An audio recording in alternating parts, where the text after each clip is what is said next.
Бүгін мен көптен бері оқығым келген кітапты қолыма алып, терең бір әлемге ендім.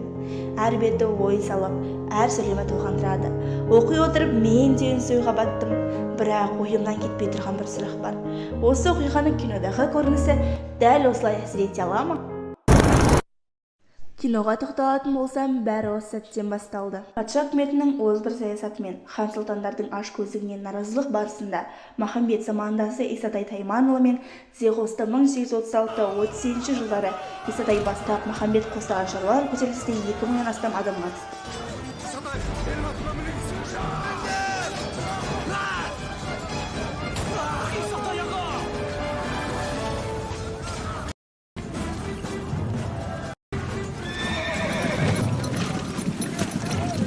Алдамшы, өмір деген осы. Енді желкілдеген алату өзің аманат. Әттең амал не?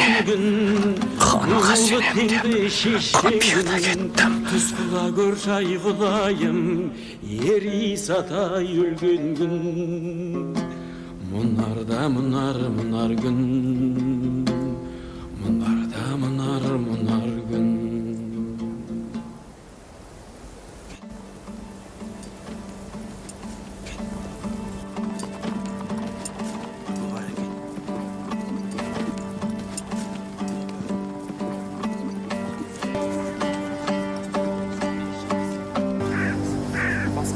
Өлімнен мен қорықпаймын. Өлтір ханыңды. Хан емессің. Қасқырсың. Тоқта! Қасал басты басқырсың. Достарың келіп табылап, дұшпаның сені бас құрсын. Хан емессің. Лаңсың. Қара шұбар жылансың. Хан емессің. Аяңсың. Айыр құйрық шаянсың.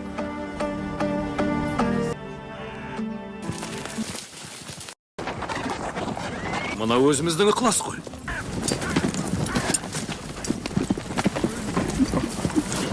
Ықылас. Сен екенсің ғой менің іздеушім. Даңқың жер жарғанмен ел жұрт соңынан ермейді сенің. Ел жұрттың атынан сөйлейтіндей сен кім едің? Сенің елің жұртың Баймағамбет емес пе? Өлтір мені, өлтір! Сенің қолыңнан өлу мен үшін абырой. Мына қайқы қылышыңмен бір-ақ шап. Осындай қылышқа қолым жетпей ақ кетті. Атыңа да қызығам. Дегенің болсын. Суыр қылышыңды Баймағамбеттің төбеті.